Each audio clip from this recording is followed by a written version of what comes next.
Well, hello and welcome to Understand Men Now. I'm Jonathan Aslay of jonathanAslay.com, and I'm so excited to be doing this live stream for you today. Our topic, he'll never step up and choose you if you're doing this. Please stop doing this. Really quickly, if you're brand new to my YouTube channel, please hit the subscribe button, hit the bell so you can be notified of new videos. And if at any time during this video the content resonates you, please do me a favor and hit that like button so I can be seen in the YouTube algorithms. Lastly, this is your explicit language warning. I do occasionally drop an F-bomb here or there, so which I call expletives to enhance a sentence. And if that's not your cup of tea, I highly suggest you log off now. All right, let's jump into he'll never step up and choose you if you're doing this. Don't do this anymore. All right, really quickly, let's think about the dating process really quickly. I mean, we've all been pretty much indoctrinated that men are the hunters and men are the chasers and men kind of lead the dating process. That's just the way it's been throughout millennia, and that's still the way it is today. Men tend to come on strong when they like someone. That's just what happens. We kind of take off like a rocket, okay? Because in a way, you know, even think about the idea of starting a fire. You have to, two rocks have to, or two flint stones or whatever have to go together with some force to get it started. So relationships do tend to take off a little bit fast. And then what happens in most relationships is that they start to shift the energy. And the energy begins to shift. What you notice in many cases, men start to slow down. They become passive. They start to be inconsistent. They start to be wishy-washy. They start to go hot and cold. Now, some of the reasons why this happens is because there's stuff going on in his life that makes it difficult for him to actually lean into a relationship because the foundation he has under his life isn't very solid. In fact, in many cases, this is the predominant reason why men ghost, disappear, act flaky, act passive, act wishy-washy, all those kind of things.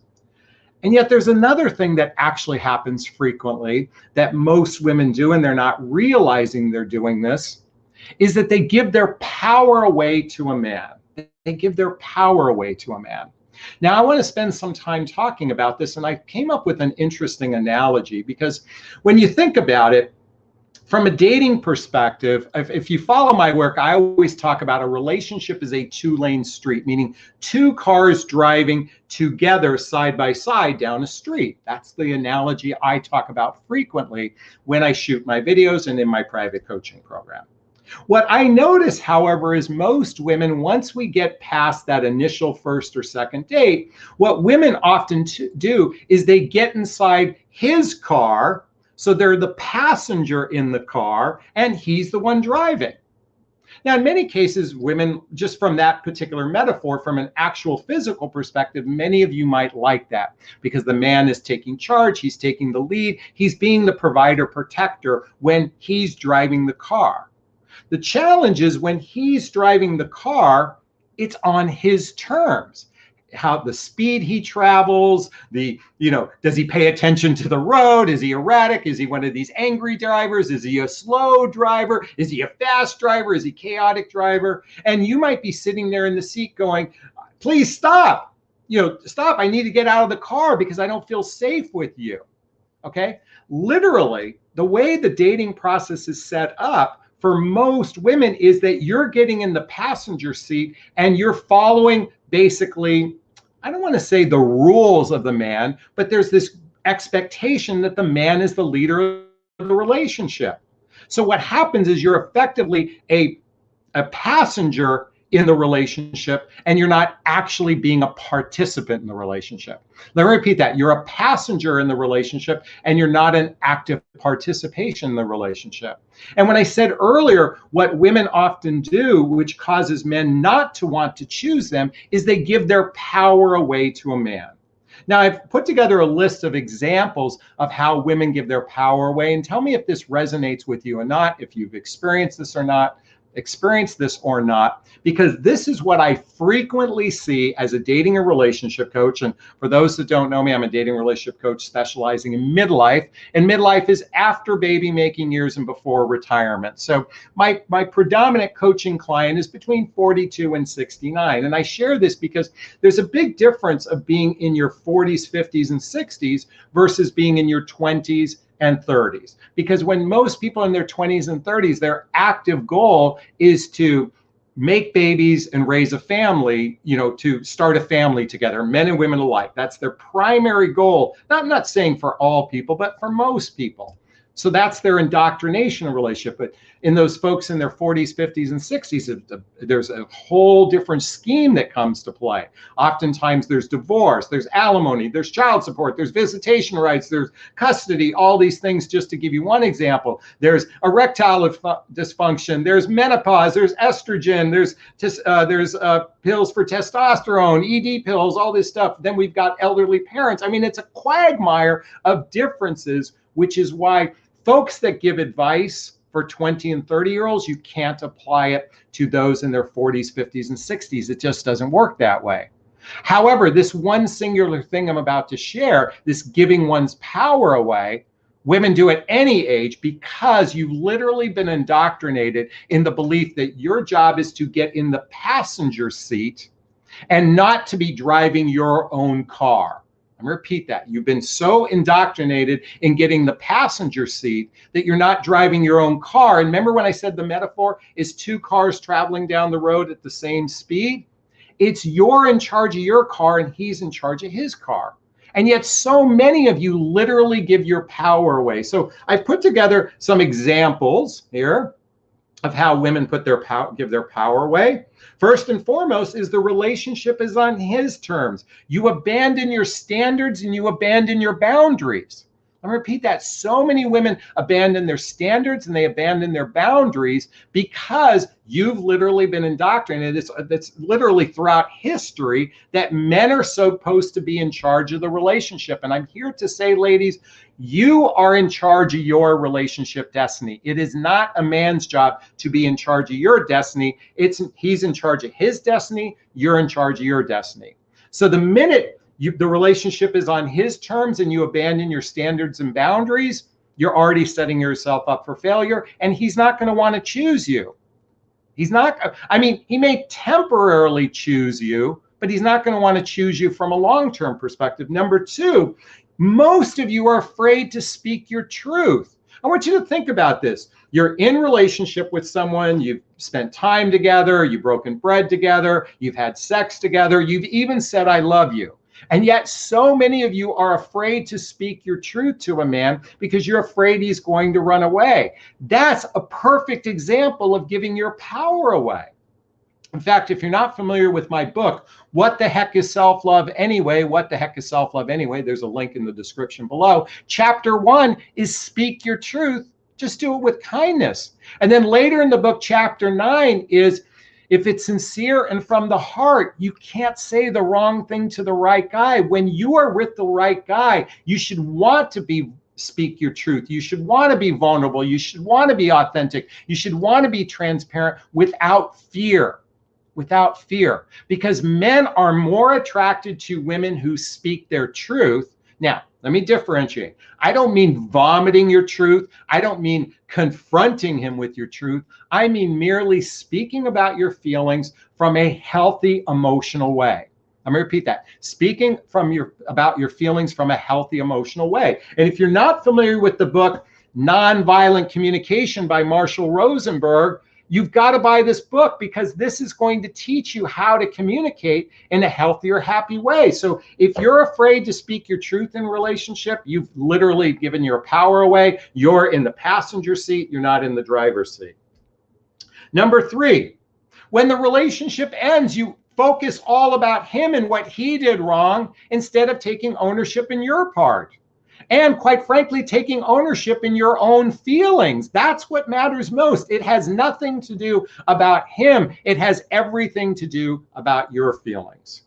Number 4 is waiting for him to initiate contact all the time, waiting for him to initiate contact all the time, waiting for him to initiate contact all the time. Ladies, many of you are suckling on the nipple of I need you to tell me you love me so I can feel good about myself. I need you to contact me all the time so I know you care. I need you to contact me so I know you haven't left me. Ladies, whenever you're expecting somebody to do something so you can feel good, you've literally have given your power away. And number 5, you stop doing what you did before the relationship and you're waiting on his beck and call so that whenever he calls, that's when you'll be, you're like, I'm waiting for his call. I'm waiting for his call. I'm waiting for his call. And then the last 2, feeling like you can't live without him. And then finally, you think that this is the only person you'll ever have chemistry with. Ladies, I'm going to assume that by the time you've hit 40 or 50, you've had several men that you've had amazing chemistry with. And let me just say this, if you've had it before, you can have it again. Yes, you can. There's not just one person for you out in this world. So anytime you subscribe to that belief, you're setting yourself for failure. You're setting yourself up as him being in charge of the relationship, which means you're giving a power away. And a man won't choose you, he won't claim you, and he won't step up whenever you give your power away. So before I take questions in a few minutes, I want to just give you some perspective on how to shift this narrative, So the solution is to drive in your own car, to be your sovereign, be in your sovereignty, to be in your self-worth, self-esteem, self-confidence, drive your own car. That's number 1. And to recognize that the first 100 hours of face-to-face time should be a mutual effort, and it's not incumbent upon the man to lead the process. Let me repeat that. The first 100 hours of face-to-face time is a mutual effort.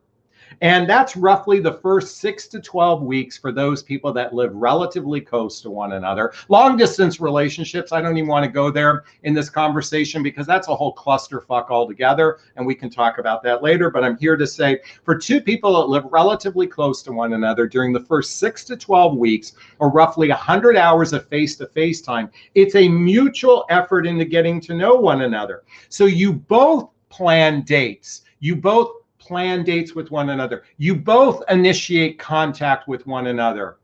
You take turns doing things. This actually establishes a stronger bond with a man than expecting him to lead the process. I'll repeat that. When you expect him to lead the process, then you're giving your power away. When you take charge and say, hey, I want to take you out tonight, and we're going to go to this restaurant. Are you free at 6 o'clock or 7 o'clock? You take charge. In the early stages, in those first 100 hours, you go ahead and initiate a telephone call. I can't tell you how many times I get messages, Jonathon, I haven't heard from him in about 10 days. And I'm like, have you reached out to him? And they go, no, I'm not supposed to reach out to a man.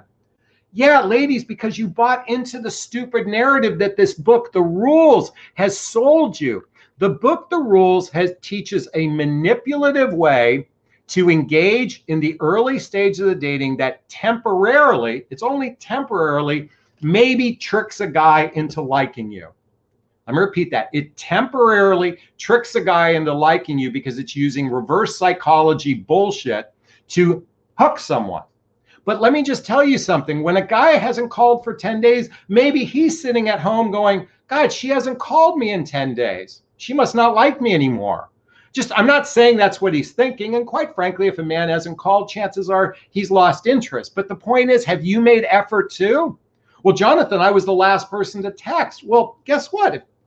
Something could be going on in his life. He could have an emotional issue that's going on. He could have family problems. He could have a work problem that makes him a little less attentive. So folks, if you want to be in a healthy, happy relationship, then recognize that the first 100 hours is a mutual exchange of taking turns in the process of getting to know one another. Getting to know one another. Folks, let me just tell you something. I have witnessed most humans are terrible at getting to know one another. They're terrible at the job. It's great when you have chemistry and you feel like you know someone, but most folk, in fact, I want to read you. I was listening to a song earlier. I don't know if you guys know the movie 50 Shades of Grey, but one of the songs in there was called Love Me Like You Do. And the bridge to the chorus goes like this. I'll let you set the pace because I'm not thinking straight. My head is spinning around. I can't see clear no more. What are you waiting for? Love me like you do, love me like you do, touch me like you do, love me like you do, like me like. So literally, I'm going to read that again. I'll let you set the pace because I'm not thinking straight. My head is, ladies, if you're not thinking straight when you're in the dating process, you're fucked. Okay, I'm sorry to say this because without being rational and intentional and practical, you're setting yourself up for failure. That's like getting into a car. Let's go back to the car analogy. That's like getting in the car, but you're drunk on alcohol. Do you really want to get on the freeway when you're drunk on alcohol? Hell no. And by expecting the man to be the driver, you are setting yourself up for failure. Now, here's the thing. Most men are good guys. Most men are good guys. A lot of them are just very bad daters, but most men are good guys. They'll drive you home, per se. But I'm here to say, if you're giving your power away to a guy, he's not going to want to step up. He's not going to want to choose you. We'll definitely use you. I say we. I've been there. I've been the guy with women who have given me their power, and temporarily I might take advantage of it because what does power do when you give someone power? We get drunk on power. I've gotten drunk on the power that women give me, but I don't want to choose those women because most guys, most high value men, emotionally mature men want a partner that they can travel down the road together. And we are actually more attracted to the woman who's driving her own car rather than giving the job to me. Now, with that said, with the actual, not the metaphor, but the actual driving of the car, I like to drive a car when I'm with a woman, not because I'm a protector provider, it's because I'm a control freak. I want to be in charge. Nobody likes letting someone else drive. I mean, some people are okay with that, but I know most men prefer to drive because we want to be in charge, maybe because we don't trust you driving. You have to, but that's just the actual driving of a car. But the metaphor I'm using in relationship, and let me go back to this again, you are in charge of your relationship destiny. You should be in your car driving. Do not give your power away to a man. It's not about him leading the relationship. If you want a healthy, happy, co-creative relationship, and let me repeat that, a co-creative relationship, just like what Gary Zukav talks about in the book, Spiritual Partnership.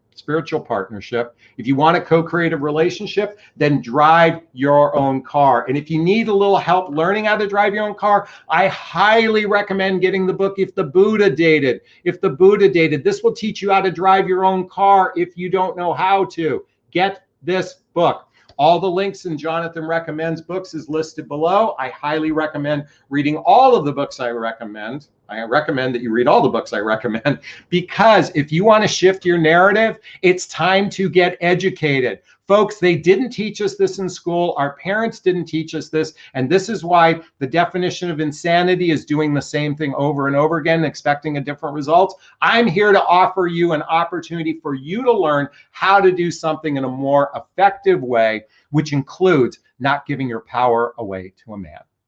All right, I hope you found value in that. We're going to take questions in a moment, but before we take questions, I want to share something with you all. So here, in fact, I'm going to post it right here. It's going to say, why did you date when you were not ready? Okay, so I'm going to post this right now. Jonathon, why did you date when you were not ready? Okay, great question. Where did that go? Okay, so the reason why I'm bringing this up is I shared in my previous video that right after my divorce, I was a train wreck. I'd lost my $250,000 a year job. I was going through a contentious divorce. I was very depressed. I was drinking. I was doing cocaine. I was dating as a way to self-medicate the pain that was going on in my life. And someone said, Jonathan, why would you date when you're not ready? Why would you go out there and date if you weren't capable of being in a relationship? And so I'm not the only person that has experienced what I just shared. And most men and women actually date when they're not ready, when they're not capable of being in a relationship. Let me repeat that. Many people, in fact, I believe most people date when they're not ready. They might have chaos going on in their life. They might have depression going on in life. They might have a contentious divorce going on. They might have issues at work. They might have physical issues going on that makes it difficult for them to build the roots of trust to be in relationship.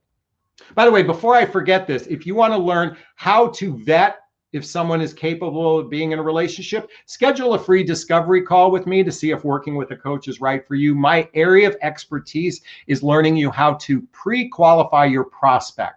So if you're single and looking for love and you want to learn how to pre-qualify men, then check out the link below. Because what I'm about to share with you is something I learned the hard way, and I'm hoping you don't have to learn it the hard way. But going back to why was I dating when I wasn't ready?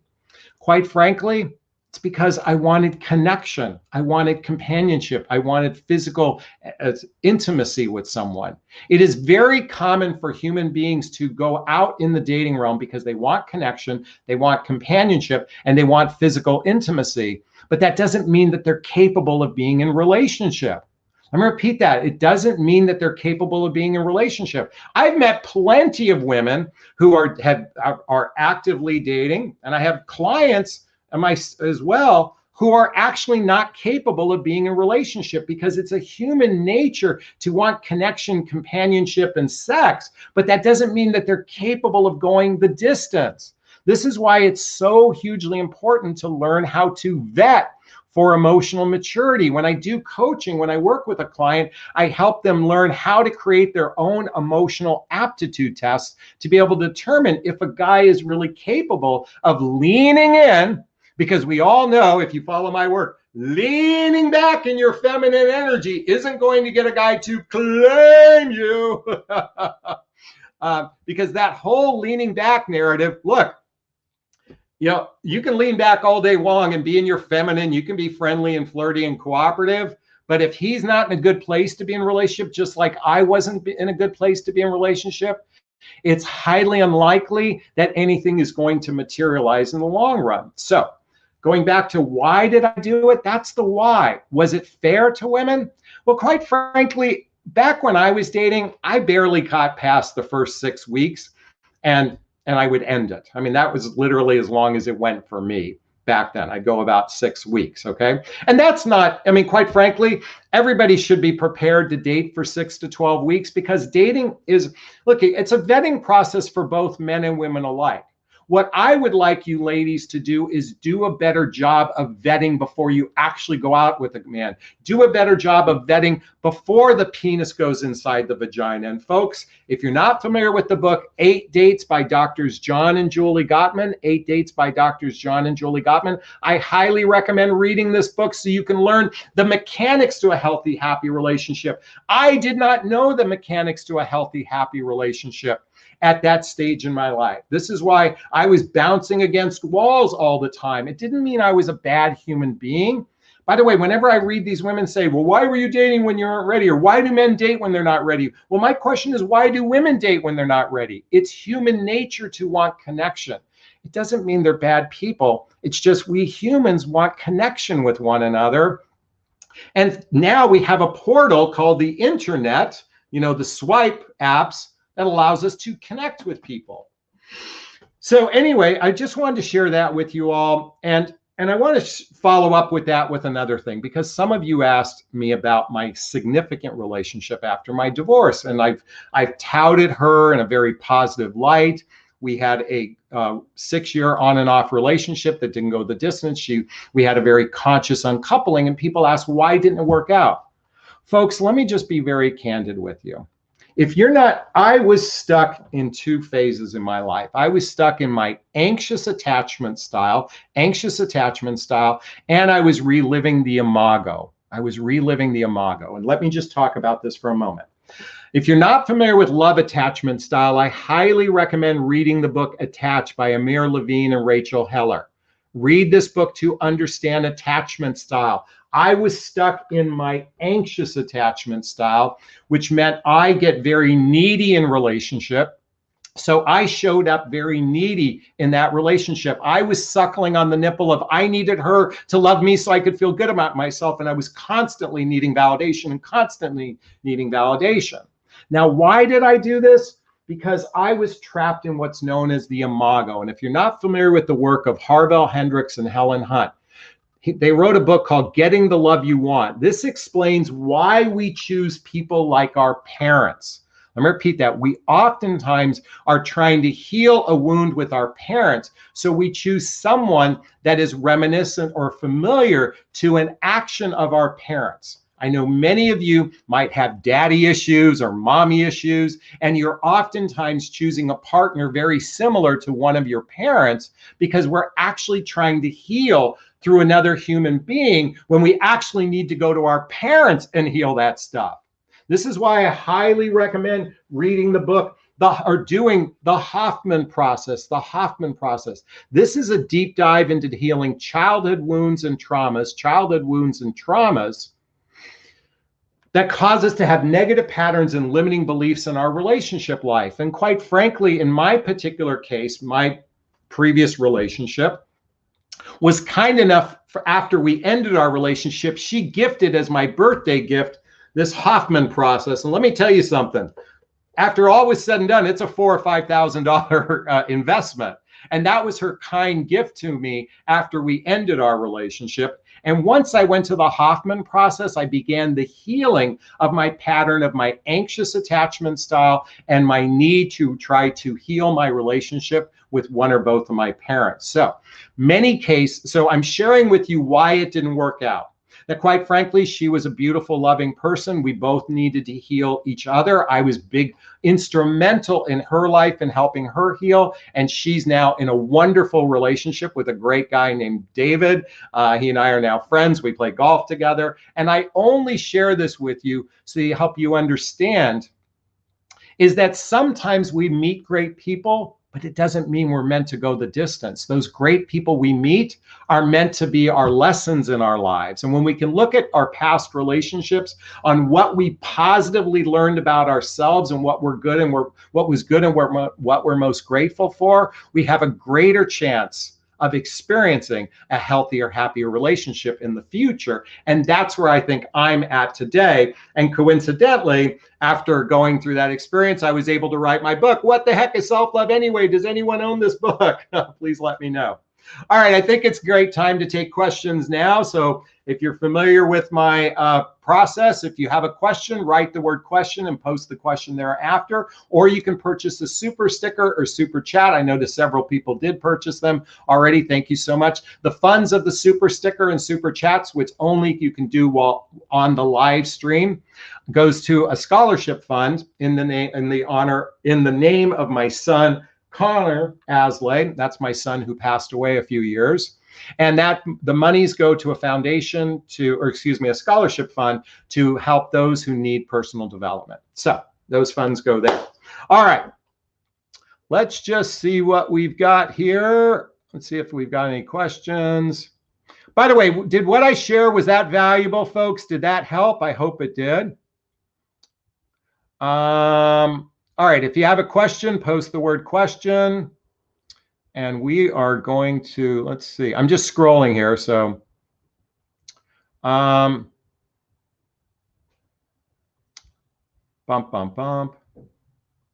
Grace wrote, I'm so used to getting rejected by a few that I really like that I'm cold about it. I feel great about myself and feel the universe has my person, but will give it when I'm truly ready to receive. Great question. So when we're ready to receive, listen, love is a function of giving and receiving, giving and receiving, giving and receiving. It's great. By the way, giving allows us to be in control. Giving allows us to be in control. The problem is many folks have a hard time receiving, men and women alike. And just like this woman has just pointed out, Grace, thank you, if you're not ready to receive, it's going to be difficult to get on that 2-lane street if your car is stuck somewhere and they're moving along. You have to be able to give and receive together for a relationship to actually build the roots of trust to one another. So I invite you to open up your heart to be able to receive. I highly recommend, if you need help with that, I highly recommend reading the book, The Untethered Soul by Michael Singer. The Untethered Soul by Michael Singer. This is a great book to shift the narrative to move into one's heart. Oh, wait, there's another great book. Gosh, there's another book and I can't think of what it is to move into our heart. It'll come to me. Oh, Mastery of Love. Mastery of Love. Hold on one second. I want to find that book in my bookshelf. Bear with me, folks. Where's Mastery of Love? Oh, well. You guys get the gist of where I'm going. Mastery of Love. Great book to shift into your heart. Oh, also, let me not forget, How to Make Love All the Time by Barbara DeAngelis. Great book to help you shift into your heart. And that's my invitation for you, Grace. Thank you so much. Great question, or great post. All right. If you have a question, post the word question. Write the word question, then write your question thereafter so it's easier for me to see, folks. Okay, Sadie writes. Question, Jonathan, I'm extremely jealous in relationship, and I even felt jealous once a man, wait, let me repeat that. I even felt jealous once of a man's cat. Should I tell a prospective partner about this? And yes, when is the best time? So jealousy is oftentimes, at least from my perspective, an issue. The person has trust issues. I believe people that have inherent trust issues have jealousy issues, or at least that's my perspective on it. First off, by telling someone that you have jealousy issues, I quite frankly, when a woman tells me she has trust or jealousy issues, I have no part in that relationship. I do not want to get onto a train with someone who has an inherent issue of trust. Quite frankly, partially because I'm in a business where I talk to women all day long. So I'm just using me as the example. But what man wants to deal with a woman with trust or jealousy issues? I highly recommend, instead of focusing on when to tell him, I highly focus on reading the book, The Hoffman Process, to get to the root of where the jealousy issues lie. Because quite frankly, because here's the thing, now, by the way, I understand the idea of telling someone, it prepares them. I know I wouldn't date someone who has trust or jealousy issues, because to me, that's a lack of emotional maturity. I'm going to repeat that. That's not a lack of emotional maturity, but that's a functionality of a weakness of emotional maturity, at least from my perspective. I'm not saying this as an absolute. I allow others to view it how they wish to view it. But my invitation for you, get to the root of where the insecurity lies and focus on that rather than telling him. Folks, let me just tell you something. All of you want to be with that emotionally healthy man, but you have to be an emotionally healthy person to be with that emotionally healthy man. And that's my invitation for you anyway. By the way, my cup says, swear a little, you'll feel better. Fuck yes. All right, Sadie, thank you for that question. I appreciate it. All right. Lee says, familiarity, not comfort, but familiarity and a hope of improving. Interesting. Okay, thank you. All right. If you have a question, post the word question. Hi, Jonathan. As a man, I rejected a girl who wanted to have sex with me. I refused because I felt she was not sober enough, and now I think I've insulted her. What should I do now? Interesting question. Thank you so much, Matia. I'm hoping I'm pronouncing your name right. So Um, I actually remember this happened to me once. So I would simply say, I take my time before I'm intimate with someone, and I really, and quite frankly, I mean, I'm assuming you're attracted to this person and you like this person. I'm assuming that. If you don't, this is just one example of what to do in this particular case. But you can say, hey, look, I'm really attracted to you. I like to take time before we get intimate with one another. I just want you to know I like you. And if you felt any slight from that, just know I really like you and I'd like to spend more time getting to know you. That's one way of looking at it. If you rejected, if you chose, I don't like the word reject, if you chose not to have sex with her because you don't want to be in relationship with her, which is actually a very commendable thing to do. Let me lean into this for a second, because there's something virtuous about a man who is actually recognizes that he could have sex with a woman, but she's not the one.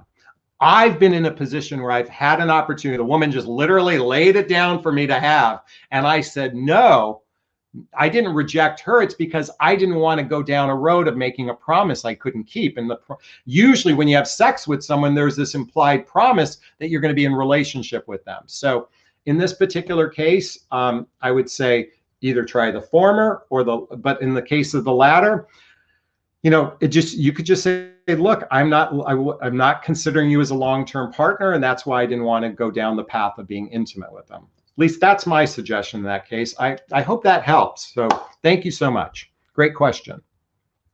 Great post. Question, do I have to be with an ugly mate because I'm at my age, I've lost my beauty? Okay, I'm not sure I understand that question to the extent, look at, beauty is in the eye of the beholder. I'm going to repeat that. Beauty is in the eye of the beholder.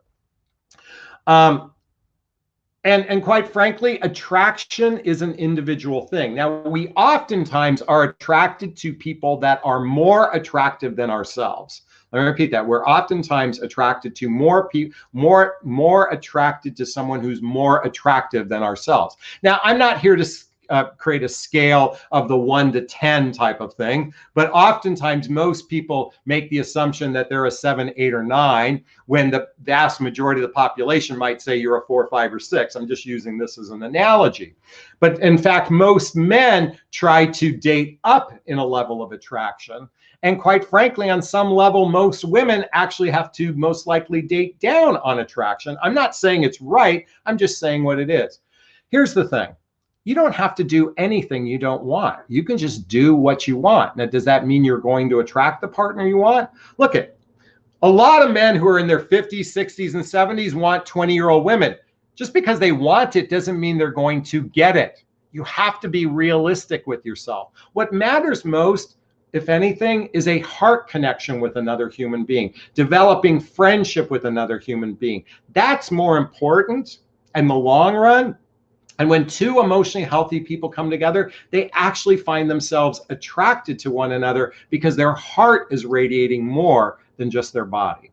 But everybody has their own way of doing things, and that's just my perspective on this one. So thank you so much for that question. I really appreciate it, Soul.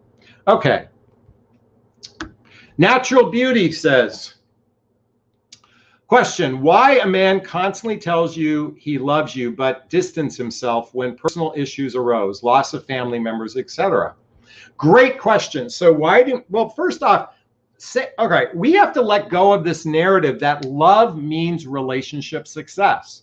Let me repeat that. Love does not equal relationship success, okay? So, and by the way, people can love one another doesn't mean that they're compatible with one another, doesn't mean that they're in a place to be in relationship with one another. Just like I shared earlier, I loved the woman I was in relationship, but I wasn't really capable of being in a relationship because my attachment style, and I was healing childhood wounds and traumas. And not to mention, if someone's got chaos in their life, it's difficult to build the roots of trust to actually go the distance. Part of the problem here, folks, is that most folks at midlife don't know what their common cause to be in a relationship. Let me repeat that. Most folks don't know their common cause, because in our 20s and 30s, the common cause, just like I said earlier in this video, is to make babies and raise a family. At midlife, most folks don't actually understand that commitment requires being in partnership with someone. And most folks at midlife are gun shy at partnership. In fact, many cases, most men are gun shy at being the provider protector for another person because they're dealing with alimony, child support, visitation rights, family court, custody, just to name a few, plus their job issues and maybe health issues. Most men at midlife don't want to take on the responsibility of being the provider protector. We might innately want to do that, but we might have a conflict to the actual capability of being a provider protector for another human being. Do you understand this? And by the way, I know a lot of you might get angry at this, but you have to look at it from a man's point of view. That whole thing, that whole bullshit narrative that the whole, men are from Mars, women are from Venus, and you can just encapsulate it into the fact that testosterone makes men want to go into their cave and do all that kind of, that's bullshit. When you add years and years and years and years of trauma and conflict and issues and a lack of real introspective work. Why do you think midlife crisis happens? Midlife crisis happens because the blueprint of where we thought our life was going to be collides with our reality. And then all of a sudden it's chaos. Many men and women go through this period of chaos in their life. My friend Allison Armstrong, where's her book? She wrote a book called The Queen's Code. The Queen's Code. And in this book, she talks about the tunnel men go through. That tunnel can be 5, 10, 15, or 20 years, that tunnel could be. When they're stuck in this no man's land. So remember I said earlier, I wanted companionship, I wanted connection, I wanted intimacy, but that doesn't necessarily mean someone is capable and ready. This is why, ladies, you have to learn how to vet for emotional maturity. Check out the link for a discovery call with me so you can learn how to do that. If you're single and looking for love, I highly recommend scheduling a call to see if working with a coach is right for you. And in this particular case, I'm giving you the why. It may not make you feel good, but I'm just telling you the why this happens. Natural Beauty, thank you so much. Great question there. All right. Marlene says, God, we're rocking and rolling today. Marlene, question. How many times do I have to give him a chance? He's emotionally immature, controlling, insecure, so much anger in him. Tried to help him, but I'm tired of understanding him and giving us another chance. Folks, this is a perfect example of giving your power away. Why is the relationship based on what he's doing? Why aren't you focused on what you want, your standards and your boundaries? Folks, let me give you an example of a standard. This is my standard in relationship. After we've initially been dating and we've decided we want to explore a relationship together, I'm looking for a relationship where we spend 3 or 4 days and nights a week together, doing shared activities, hobbies, mutual interests, spending time with family and friends, traveling together, being partners in each other's life, both in our personal and our professional life. And I simply mean partners as teamwork, helping each other. Intimacy, both physical and emotional intimacy that leads to either moving in together or getting married. Okay, that's my standard. My boundary is living up to the standard. If I'm with a person who's emotionally immature, if I'm with a person who's wishy-washy, if I'm a woman with a woman, how did she describe it in this particular case? Has anger issues, if she has trust issues, as an example I shared before, that's called done. To me, that's called done. That's the moment I say I'm done with this person. That's how I operate. My standard and my boundary. I just want you to look at standard and boundary as a coin. For one side is standard, the other side is boundary. Boundary is what's okay and what's not okay for you. I like the way Brene Brown talks about boundaries. And if you're not familiar with Brene Brown's work, I highly recommend reading the book Daring Greatly by Brene Brown. Daring Greatly. I would do research on Brene Brown because she talks about boundaries, because in this particular case, I don't even know why you want to be with this man. But Jonathan, I love him. I love him so much. We have so much great chemistry for one another. And Marlene, I'm just being tongue-in-cheek silly. I'm just being tongue-in-cheek silly. Okay? But why are you wanting to be with a guy who has anger issues, emotionally immature and everything? I don't get it. Folks, I don't get it, but I want to help him. It's not your job to be his healer. It's not your job to be his therapist. And quite frankly, he'll never shift. He'll never shift if you're holding space for him to change. He's got to do it on his own terms. Does that make sense, folks? I hope it does. Thank you. Great question. All right. Monica says, love Brene Brown. I agree. Rise and Shine says, trust issues, deal breaker. Yes, I agree.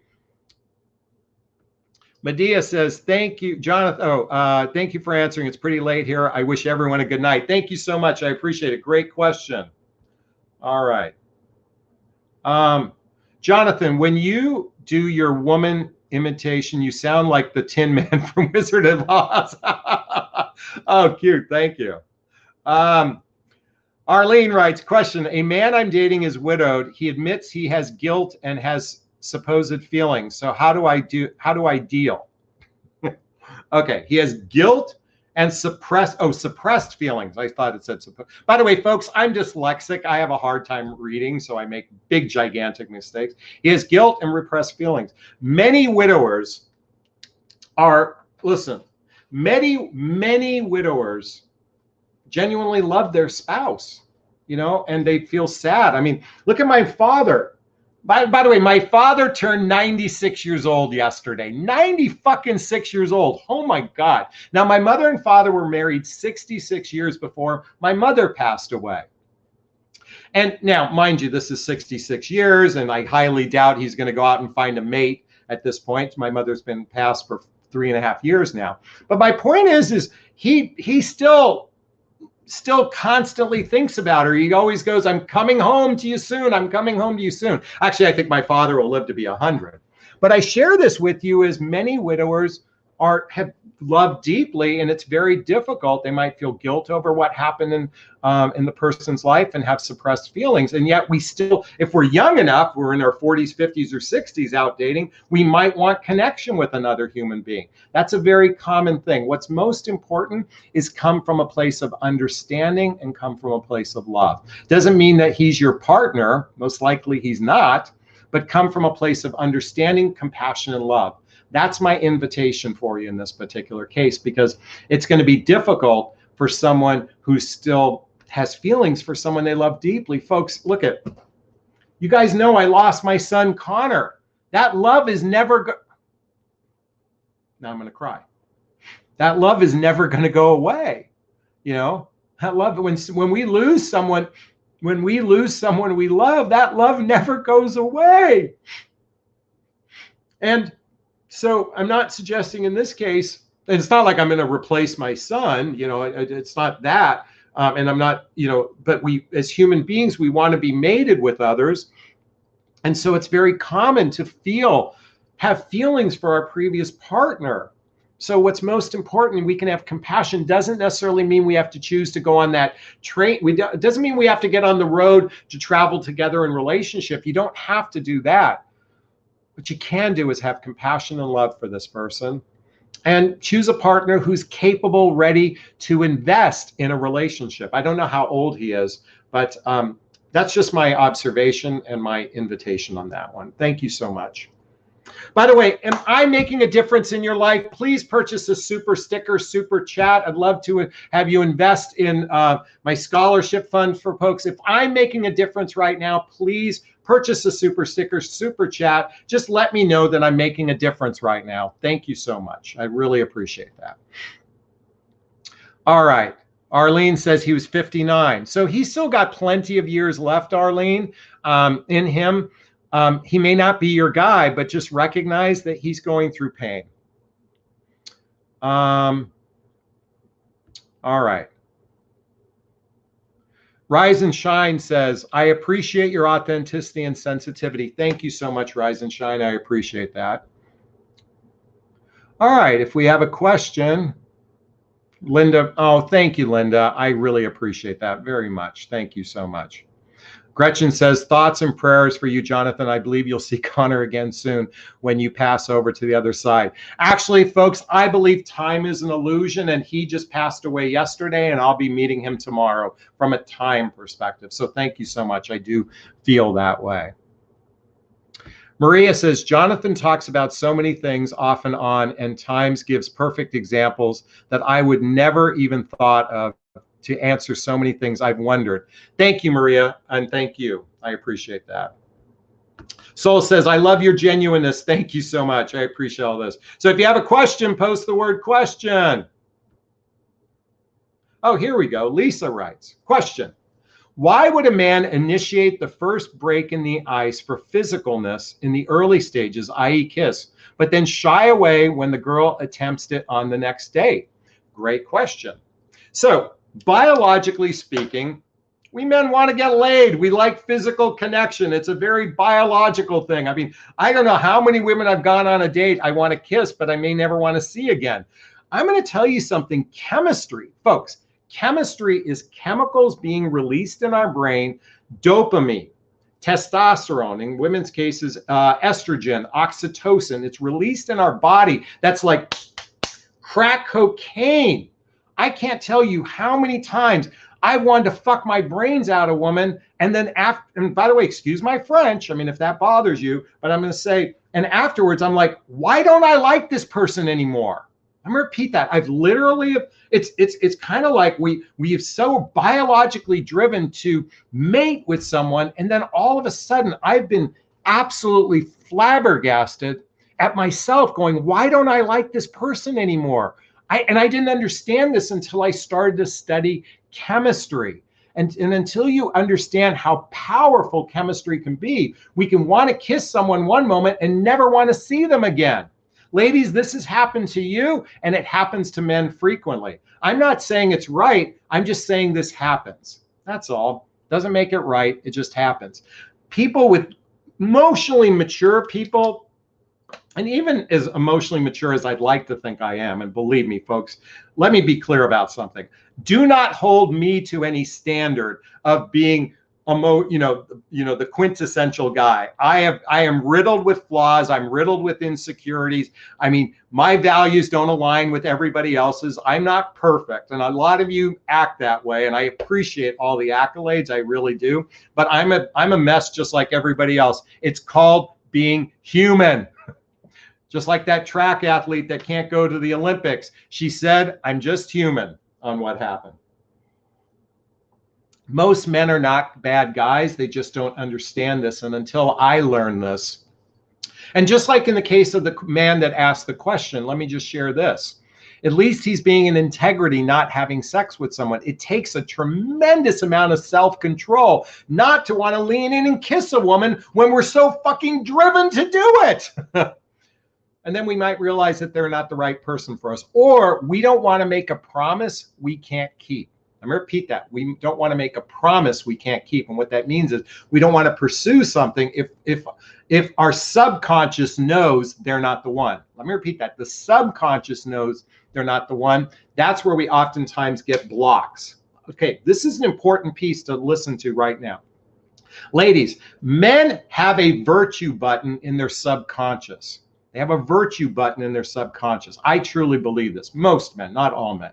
Many men, let me repeat that. Many men have a virtue button in their subconscious. When we know we're not going to go the distance with someone, we begin to pull away, we begin to take space, we act wishy-washy because we're conflicted between what feels like it's a subconscious virtue. And what I mean to say is we don't want to lead you on anymore. Now, I know this is really counterintuitive and it's frustrating, but folks, until you study human behavior, this is why I recommend reading all these books. When you understand that humans are riddled with flaws. Do you know the #1 emotional health issue facing almost everybody is I'm not good enough, I'm not lovable, and I'm not likable? That's most human beings. We are conflicted on the inside. By the way, the book, The Untethered Soul, I really want you to read this book. In fact, I was listening to it this morning. I want to read you chapter 1. The voice inside our head, and chapter 2, your inner roommate. The voice inside your head and the inner roommate. Folks, we have a voice in our head that's constantly talking to ourselves, and it's fucking confusing. It's absolutely confusing. We have conflicting thoughts all the time. You have it, I have it, and everybody in this chat box has it. We have conflicting thoughts all the time. So when it comes to relationship, most of you ladies think whenever a man says is fact, I'm spitting right now, feelings aren't facts. Let me repeat that. Feelings aren't facts, okay? Feelings change all the time because there's a wide variety of feelings in life, okay? They're not facts. They're just feelings, okay? And this is where a lot of you get tripped up because you believe that when someone loves you, it means that you're right for one another. Let me just tell you, love doesn't solve relationship problems. Compatibility solves relationship problems. If you notice, I've talked lately about the iceberg, the iceberg. The top line says attraction, and that says chemistry, okay? What does the bottom say? The big part of a relationship is compatibility. Right here, compatibility, shared values, blendable lifestyles, and emotional maturity. Do you see that? That's what matters most in relationship, not chemistry is important, but there's a whole bigger picture to understand. If you don't study human behavior, matter of fact, I invite you to study human behavior. I invite you to read these books because an investment of 1 year of reading maybe 12 books will fucking change your life for the better. Start with my book, What the Heck is Self-Love? Anyway, link below. All right, I went on a rant there, but thank you so much for that question, Lisa. All right, we're just going to take 1 or 2 more questions before we wrap up today. All right, Terry says, women do the same things and pull away if a guy isn't the one to go the distance with. Yes, women do this as well. This whole narrative that men are the bad guys, I'm getting fucking tired of it. Women do it too. Sand writes, question, 11 years with a guy, doesn't want to marry me. He owns a house, I pay monthly rent, would be entitled to anything. He puts everyone else ahead of me. I deserve so much more. All right, folks, another perfect example of giving your power away. Is the relationship on his terms or your terms? If this is what you're experiencing and you're not happy, why are you with him? I get it, you have an investment together or whatnot, but folks, you have a choice. Get busy living or get busy dying. Stop giving your power away. He'll never step up and choose you if you're choosing to accept bad behavior. Let me repeat that. He's never going to step up and choose you if you accept bad behavior. But that's on you. This is all on you. Yes, I understand he has bad behavior. Your accepting it is on you. Folks, see this finger pointing at you? You see the 3 pointing back at me? You got to take ownership on your part. And I'm sorry for yelling at you. And I'm going to give you a big, gigantic Jonathan Bear hug of love. But here's the thing, sweetheart. Start loving on yourself because it doesn't sound like you're in the relationship that you should be. At least that's my perspective with that. Okay. Lisa says, you just confirm my concerns. Thank you. Kelly writes, communication and understanding, but I have to have an emotional and spiritual connection with someone. I agree, Kelly. Thank you. All right. This will be our last question for the evening. Question. Do you think it's possible that most high quality, secure attachment style men in our age range just aren't on dating apps because they are out there doing their own thing? No offense. Abby, great question. Believe it or not, I'm going to bet less than 20% of the single population over 40 years old is actually using dating apps. I would say roughly 50% of people aren't even actively, of that 100%, 20 are on dating apps, 50% aren't actively even trying. That includes emotionally secure people out there. And then the other 30%, in my opinion, are wishful thinking. They're hoping that somehow magic fairy dust will change this narrative. Folks, the reality is at our age, look, I work, as an example, I work from home, I walk the beach, I barely talk. I have no clue who is a single eligible woman out there in my world. I have no idea. Well, except for, here on YouTube. By the way, anyone who's single wants to date me, post a comment below. Just kidding, just kidding, just kidding. Maybe I should start using YouTube to meet women.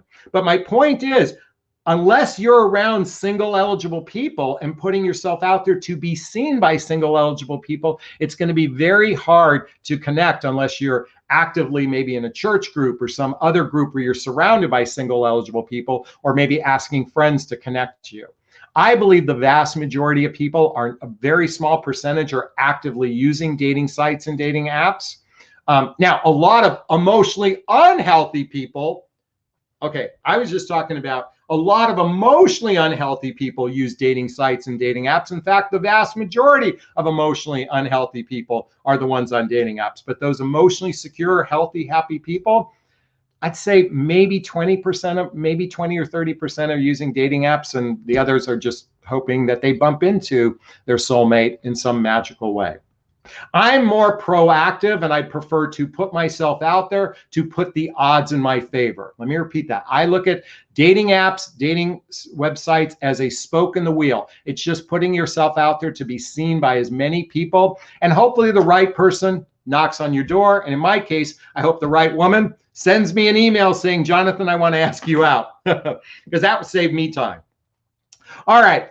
Folks, I want to thank you so much for allowing me to enter your lives today. This has been a really fun one. I'm just going to remind you, he'll never step up or choose you if you're doing this. If you're giving your power away, which includes the relationship is on his terms, you're afraid to speak your truth. When the relationship ends, you focus on him, waiting for him to constantly initiate contact. Stop doing your things before you met this man and feeling like you can't live without him, or thinking he's the only person you'll have chemistry with. Just remember, the first 100 hours of dating, that face-to-face time, that 6 to 12 week period, drive your own car. Okay, take turns treating each other on dates. Take turns calling each other. I know the book, The Rules, told you otherwise. Don't listen to that bullshit. Listen. This is just a suggestion. You can try it out and see what happens. If it doesn't work for you, nothing ventured, nothing gained. And I hope you found value in today's live stream. And for those listening to the recording, I hope you found value as well. All right, everyone, this will be a great time to wrap up today. I want to thank you all for the super stickers, super chats. You've been very generous. I really appreciate all of you. I appreciate those questions, great questions. We're going to wrap up today as we always do. First off, I'm going to give myself a big, gigantic Jonathon bear hug of self-love. I'm going to reach into the camera and give you a hug of love if that's okay. I'm going to ask you to turn to someone, a pet, a teddy bear, a pillow, and give it or them a hug of love, because hugs are a great source of love. And let's face it, we could all use more love in our lives. Thanks a bunch. Bye-bye now. Bye-bye.